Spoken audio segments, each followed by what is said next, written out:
Welcome to REWORK, a podcast by 37 Signals about the better way to work and run your business. I'm your host, Kimberly Rhodes, and I'm joined by the co-founders of 37 Signals, Jason Fried and David Heinemeier Hansen. It's been a couple weeks since we've been with you. We were taking a little bit of a summer hiatus, but we are back. Thought we'd ease back into this whole podcasting thing by doing some listener questions. So guys, let's jump right in. The first question comes from Chris, and he wrote, given the value you place on writing skills, what are your thoughts on using AI to help do it? Jason, you want to get us started on that? I think maybe AI can help edit things, but I don't think you should be using it to write things, is my personal feeling. Just given the fact that, at least here, we want to hear what people have to say. I'm not really interested in what a computer has to say about what it thinks you have to say. I want to hear what you have to say. And I think that's you writing. Just like I wouldn't want to talk or hear from a fake version of you verbally. Why would we want to read a fake version of you on the screen?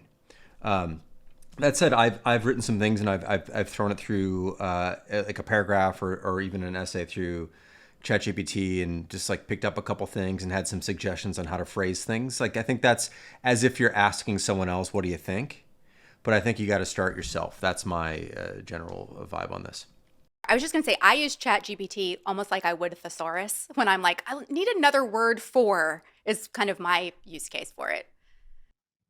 I've used it for that in programming as well. A lot of programming is writing and finding just the right word for the object or even a project. I've used it for that as well. But as Jason say, when you use it to write an entire essay or application, as it were, you get into trouble real quick. And we actually just saw that. We just did a open call for programmers a while back, and we had, I think, over 2,000 applications. And it's really when you see the mass that the trouble comes in, because we received a fair number of applicants who had clearly used AI to write their cover letter. And unfortunately for them, it was the same AI output for most of them. So it read the same way. It was using the same phrases. Now, they didn't know that. They perhaps just went to ChatGPT or whatever and asked, hey, write a cover letter for applying at a job at 37 Signals. But what we saw were just duplicates. And that's obviously instantly disqualifying. We're not going to consider someone who is not going to write in their own words an application to a job that we have opened, especially when we get 5, 10, or I don't know what the high count was on these applicants, but I saw a couple of them that were exactly the same. And that is one of those dangers that I think you don't necessarily realize when you're using the system. You're asking it to do something. Well, if someone else asks the same system to write something similar, they're going to get a similar output, and the person who's receiving it is going to tell. I think this is one of the reasons I really like the word slob, which is this term that's come in for AI generated content, that it's just slob. It's just something like that gets shoveled because it's very easy to produce, and it's often not that nutritious. I've at least found, and maybe this is survivorship bias or call out, that the kind of AI writing that I've received, it still smells like AI writing. Maybe that's just 6 months away from being imperceptible, that you can't tell, and who knows where we are then. But right now, at least, you can still tell. It still has the slob smell. It still has the slob look. And yeah, no, that doesn't work. And again, if you're using it as a thesaurus, if you're using it as editorial suggestions, great. But if you don't have something original to say, why are you writing in the first place? Who are you sharing this with? If I wanted to have a conversation with a computer, I could just do that on my own. Why are you even in the picture then? I don't think it's a path that's going to pan.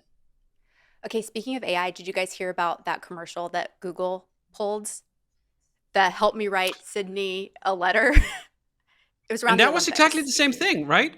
That was So this sense of authenticity, that if you're asking a computer to write something on your behalf, well, it's obviously not you writing it. And it's really not even about the computer. It's not you. It's just the same as if I'd asked Jason, hey, can you write some note to someone for me? Okay, well, that's not for me anymore. And I think as humans, we're quite quick and suspicious to pick up on that connection, that something is inauthentic. You didn't write this. It's not really whether it's AI or not. It's the fact that you did not write this. Well, the worst part was that it was a dad saying, Google, help my daughter write this letter. Which just like, Dad, why don't you help your daughter write that letter? I watched it and was like, oh my gosh, I can't believe it. And then they pulled it shortly after, which I thought was interesting. So Yep. AI is still a topic of discussion. Okay, we're going to jump to a question that came on YouTube from Brad. It is a marketing related question for us, which is question, what changed the company's mind about Instagram? I see 37 Signals has an Instagram, but traditionally Basecamp is, quote, Facebook free. Genuine question. Before we get in, maybe we should start with the Facebook free, because I don't know that many people kind of even know what the stance was about that.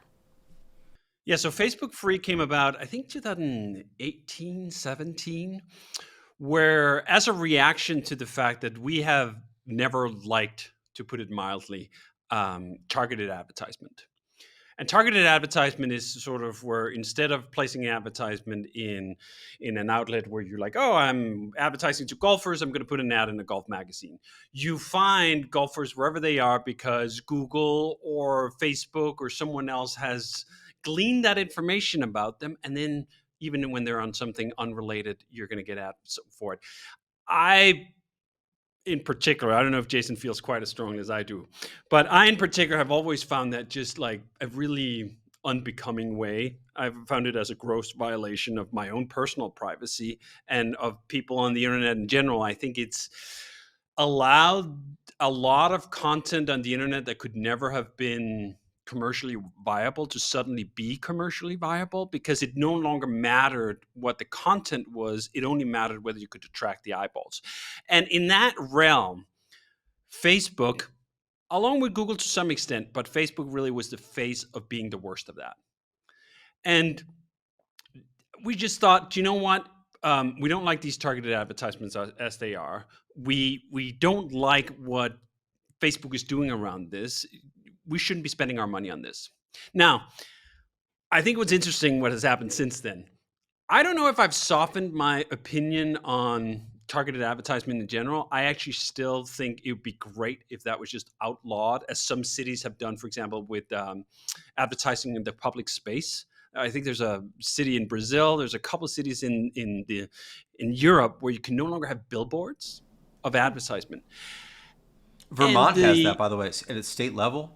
There's Which one? Vermont, I believe, has no Vermont billboards. has that. I didn't know that. No billboards on the roads. Period. Amazing. Anywhere. It's amazing. Nice. Anyone who's ever gone to a city or I think probably a highway that doesn't have that will realize, oh, this is better. This is nicer. Not having your senses constantly assaulted in this way. Now, that doesn't mean that all advertisement is bad. And I think this gets to the real point of this issue. Is Facebook really particularly bad here? I think I used to believe so. I'm much less sure now.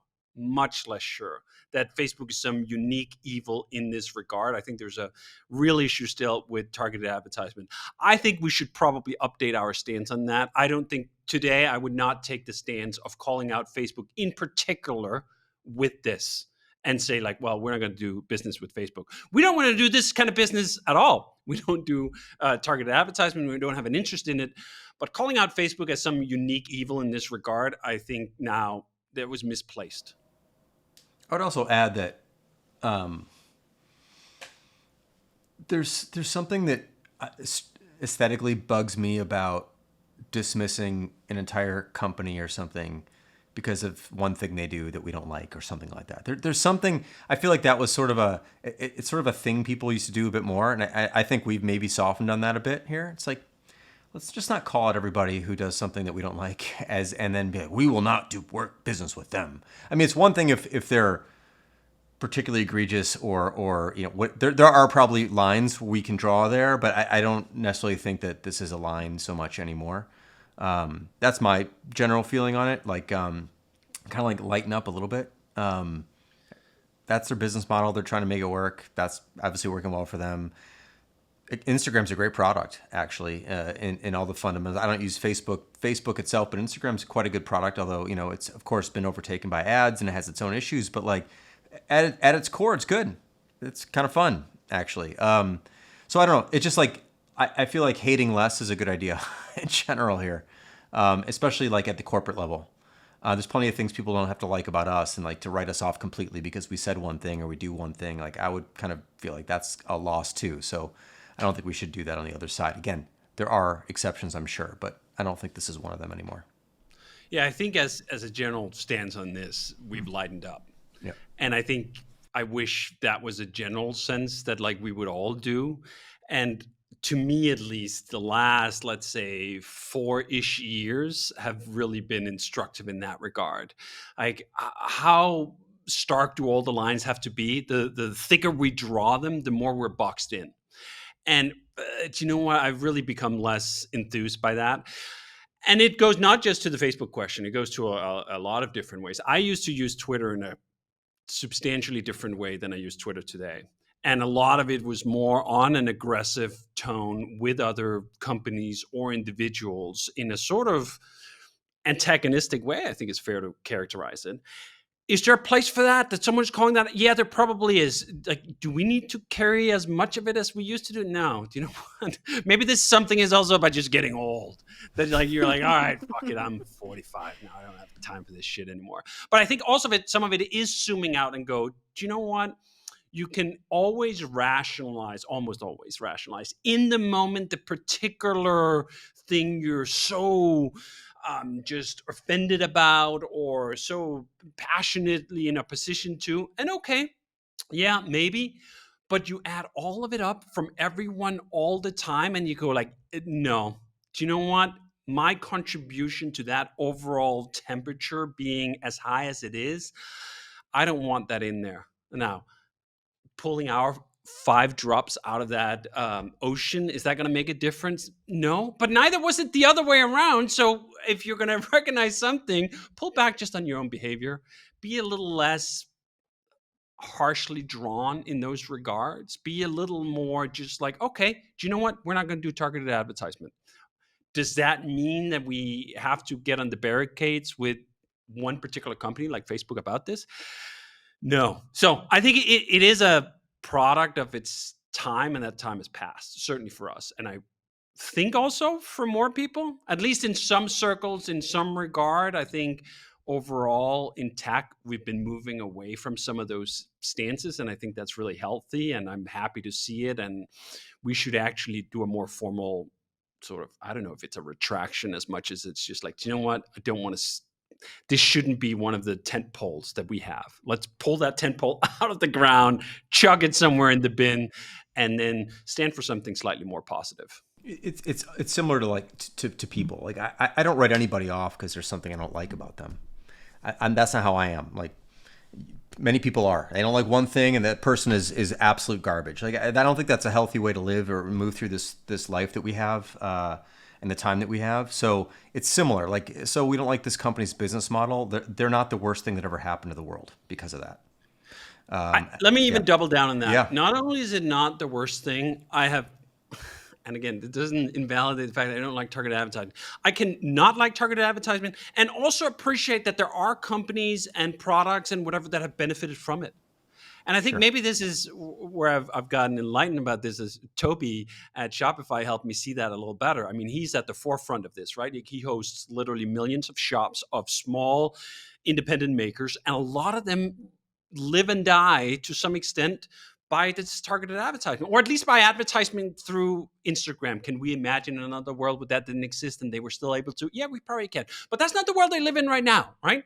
So being able to maintain and hold two, if not contradictory idea, at least two ideas that are in tension.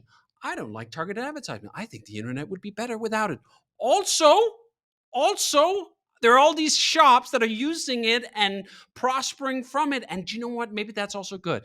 And I think to Jason's point also about not defining someone or something just by that one thing. I've seen a lot of things from Facebook I actually really like. Their work currently on open sourcing AI models is absolutely incredible. The Llama 3 releases and what they're doing to prevent AI from getting locked up inside of either OpenAI or Google or something, absolutely incredible. We just talked about AI. One of the things I'm most excited about in AI is the open source models. And not only is Facebook, Meta open sourcing these models, they're underwriting this enormous cost to produce it. They're literally spending hundreds of the millions of dollars on these models, and then they're just going, here you go. Have fun. Find out. I've been playing with these models myself, the Llama 3 model, and I've been really impressed how good it is. I'm running essentially ChatGPT on my own machine. It's pretty fast. It's very accurate. Wonderful. Would I have guessed that in 2018 that that was the way it was going to spin? No. Which is also what's so, I think, humbling, perhaps. Not only can you perhaps not like someone, whether you like someone or not is a moment in time. They might reveal themselves to be a very different person or company or take a different stand that you suddenly like either 5 minutes from now or 2 years from now. Do you know what? If you have a little less rigidity about who you like and who you don't like, or at least some flexibility in being able to morph that, I think you open yourself to the possibility of learning something new.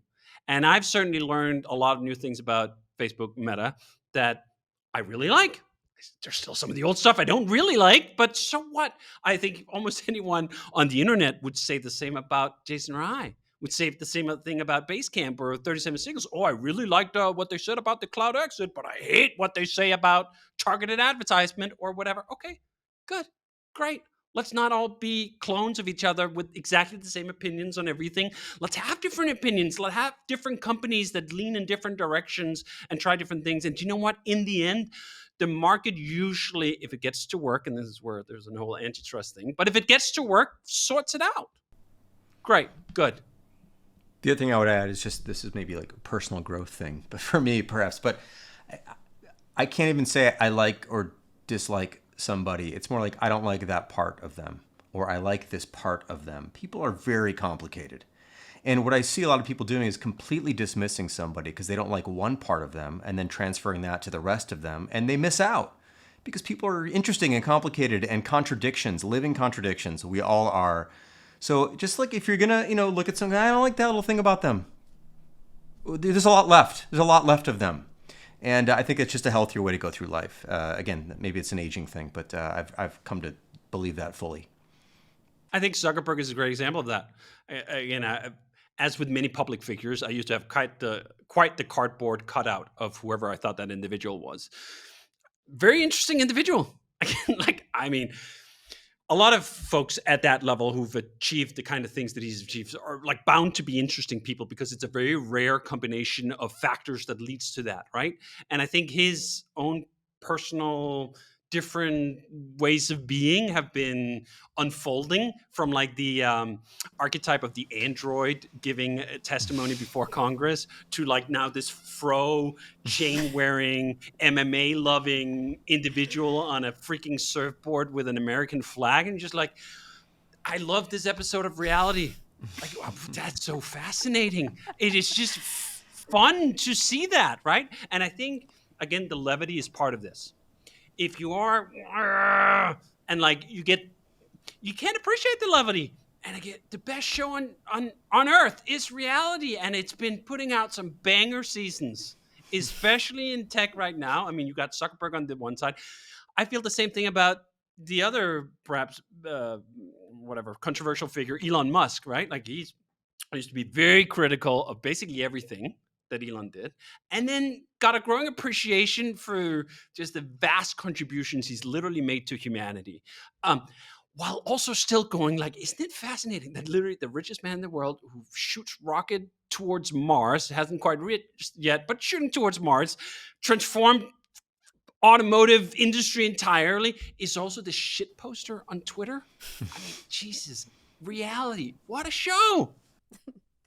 Okay, so you brought up Twitter, David, and this is actually not a listener question, it's a Kimberly question. I noticed while you were out of the country for a few weeks, you were not on Twitter. How did that go for you? Oh, it was great. And this goes against to the same, not only can you have sort of mixed emotions or tension around people and individuals, you can also have it about technology and social media and so on. In many ways, I really love Twitter, and I see so much good in it. And in just as many ways, I see all the ways where it's literally the worst thing ever. And being off Twitter was just like a really healthy break. And It's interesting because so I spent like, I don't know, 2 months where I didn't post or something. And then what I did when I came home was I had picked up a different phone. I had like gone to a smaller Samsung. So I was using that Samsung S24 Plus, and like I like it a lot. It's a really great phone, but I'm like, I want something smaller. So I got the regular 24. And on the regular 24, I didn't install Twitter. I also didn't install Instagram, and I also didn't install what's the last thing? TikTok. So I had my main phone that didn't have those apps. And in the past, that hasn't worked when I only had one phone, because eventually I would just get too fucking curious and I'd just install it again and it'd be there and like, now I'm on it, right? I was able to leave those programs off my main phone because I still kept that old bigger phone. So I have those applications on my own bigger phone, and I leave that old bigger phone on the couch in the living room. It's not with me when I go to eat lunch. It's not with me in the office. It's not with me in the bedroom. I still have a phone because texting and controlling smart home things and whatever, but I was able to put it out. And again, I've gone through many phases of this, so I will not declare any victory. It's kind of like a AA meeting. We're like, I got my chip for the 2-year thing, but shit, I lost it. So I won't proclaim that, but it's been really nice. It's been really nice. And I've realized about myself that I'm just as liable to temptation, to access, as anyone about anything. And I realized this about too. So I don't know. I don't have a can here, but I've been drinking Red Bull, right? And I like Red Bull a lot. But I also know that like I will overdo it if I have access to too much of it. So I try to just buy 2 cans at a time. It's a very inefficient way to buy something that you consume all the time. But if I only buy 2 cans and it's literally like a half an hour round trip for me to buy another 2 cans, I can only drink 2 cans because I'm not going to fucking do it, right? But if I buy 4, holy shit, the odds of me drinking all 4 are very high. And I feel it's the same thing about these platforms. If I have Twitter within reach on my phone next to my bed, when I wake up in the morning, I am too goddamn curious, right? We're just talking about this show reality putting out bangers all the time. And Twitter is the main or fastest way to get sucked into all those bangers, right? So if it's right there, you end up using it. If it's not right there, you don't. And like, I've read more books in just the last few months than I have in a long time, because the time isn't going into the Twitter and it isn't going into the TikTok. And that's nice. And again, here's a way of like, you could swear off Twitter. You could like, I'm going to quit this. I'm going to quit that. Like I quit Instagram for several years. I'm on there too now. I don't use it quite as much, whatever. Can you just do less of it too? Does it have to be like either it's this or it's that, or either Twitter is the best thing ever, it's the worst thing ever? What if it's just both? What if it's literally both the best thing ever and the worst thing ever, and the main thing you should do is individually just control your exposure to it? Well, we're going to pause right there, and we'll pick it back up next week. REWORK is a production of 37 Signals. You can find show notes and transcripts on our website at 37signals.com/podcast. Full video episodes are on YouTube and Twitter. And if you have a question for Jason or David about a better way to work and run your business, leave us a voicemail at 708-628-7850. You can also text that number, or leave us an email at rework@37signals.com, and we just might answer your question on an upcoming show.